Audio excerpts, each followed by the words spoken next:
ओम नमः शिवाय। प्रिय श्रोताओं, आज हम सुनेंगे सोमवार की व्रत कथा, जिसे सुनने मात्र से महादेव की कृपा से मनुष्य के जीवन की हर मनोकामना पूर्ण होती है। जीवन सुख समृद्धि शांति से भरपूर हो जाता है।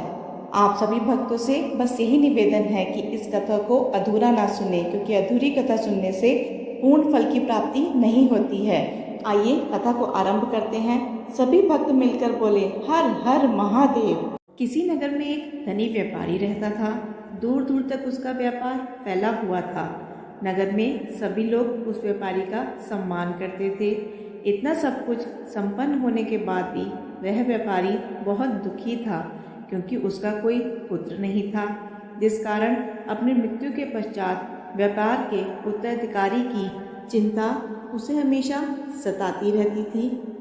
पुत्र प्राप्ति की इच्छा से व्यापारी प्रत्येक सोमवार भगवान शिव की व्रत पूजा किया करता था और शाम के समय शिव मंदिर में जाकर शिव जी के सामने घी का दीपक जलाया करता था। उसकी भक्ति देखकर माँ पार्वती प्रसन्न हो गई और भगवान शिव से उस व्यापारी की मनोकामना पूर्ण करने का निवेदन किया। भगवान शिव बोले, इस संसार में सबको उसके कर्म के अनुसार फल की प्राप्ति होती है। जो प्राणी जैसा कर्म करते हैं उन्हें वैसा ही फल प्राप्त होता है। शिवजी द्वारा समझाने के बावजूद माँ पार्वती नहीं मानी और इस व्यापारी की मनोकामना पूर्ति हेतु वह शिवजी से बार बार अनुरोध करती रही। अंततः माता के आग्रह को देखकर भगवान भोलेनाथ को उस व्यापारी को पुत्र प्राप्ति का वरदान देना पड़ा। वरदान देने के पश्चात भोलेनाथ माँ पार्वती से बोले, आपके आग्रह पर मैंने पुत्र प्राप्ति का वरदान दे तो दिया, परंतु इसका पुत्र 16 वर्ष से अधिक समय तक जीवित नहीं रहेगा। उसी रात भगवान शिव उस व्यापारी के सपने आए और उसे पुत्र प्राप्ति का वरदान दिया और उसके पुत्र के 16 वर्ष तक जीवित रहने की भी बात बताई। भगवान के वरदान से व्यापारी को खुशी तो हुई, लेकिन पुत्र की अल्पायु की चिंता ने उस खुशी को नष्ट कर दिया। व्यापारी पहले की तरह सोमवार के दिन भगवान शिव का विधिवत व्रत करता रहा। कुछ महीनों के बाद उसके घर एक अति सुंदर बालक ने जन्म लिया और घर में खुशियां ही खुशियां भर गई। बहुत धूमधाम से पुत्र जन्म का समारोह मनाया गया, परंतु व्यापारी को पुत्र जन्म की अधिक खुशी नहीं हुई, क्योंकि उसे पुत्र की अल्पायु के रहस्य का पता था। जब पुत्र 12 वर्ष का हुआ तो व्यापारी ने उसे उसके मामा के साथ पढ़ने के लिए वाराणसी भेज दिया।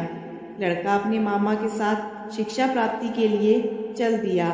रास्ते में जहाँ भी मामा भांजे विश्राम करते, वहीं यज्ञ और ब्राह्मणों को भोजन कराते। लंबी यात्रा के बाद मामा भांजे एक नगर में पहुँचे। उस दिन नगर के राजा की कन्या का विवाह था, जिस कारण पूरे नगर को सजाया गया था।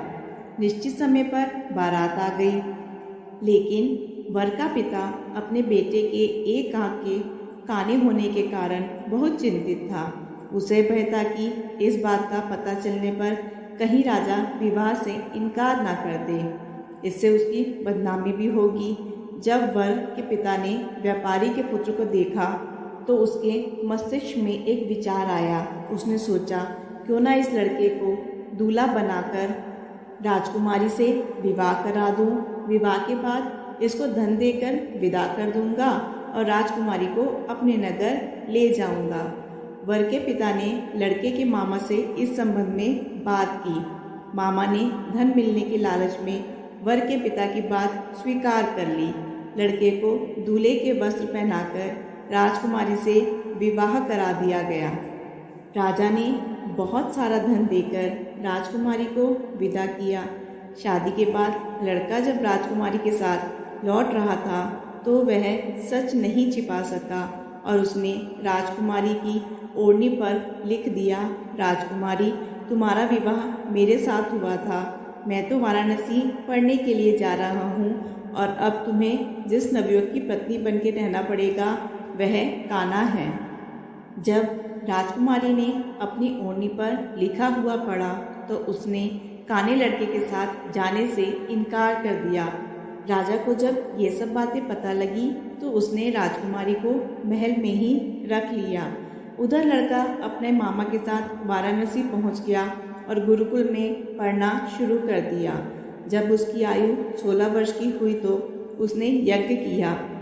यज्ञ के समाप्ति पर ब्राह्मणों को भोजन कराया और खूब अन्न वस्त्र दान किए। रात को वह जब अपने शयन कक्ष में सो गया, शिव के वरदान के अनुसार शयन अवस्था में ही उसके प्राण पखेरु उड़ गए। सूर्योदय पर मामा मृत भांजे को देखकर रोने पीटने लगा। आसपास के लोग भी एकत्र होकर दुख प्रकट करने लगे। लड़के के मामा के रोने विलाप करने के स्वर समीप से गुजरते हुए भगवान शिव और माता पार्वती ने भी सुने। माता पार्वती ने भगवान से कहा, प्राणनाथ, मुझे उसके रोने का स्वर सहन नहीं हो रहा है। आप इस व्यक्ति के कष्ट को अवश्य दूर करें। भगवान शिव ने माता पार्वती के साथ अदृश्य रूप में समीप जाकर देखा तो भोलेनाथ माता पार्वती से बोले, यह तो उसी व्यापारी का पुत्र है जिसे मैंने 16 वर्ष की आयु का वरदान दिया था। इसकी आयु पूरी हो गई है। माँ पार्वती ने फिर भगवान शिव से निवेदन कर उस बालक को जीवन देने का आग्रह किया। माता पार्वती के आग्रह पर भगवान शिव ने उस लड़के को जीवित होने का वरदान दिया और कुछ ही पल में वह जीवित होकर उठ बैठा। शिक्षा समाप्त करके लड़का मामा के साथ अपने नगर की ओर चल दिया।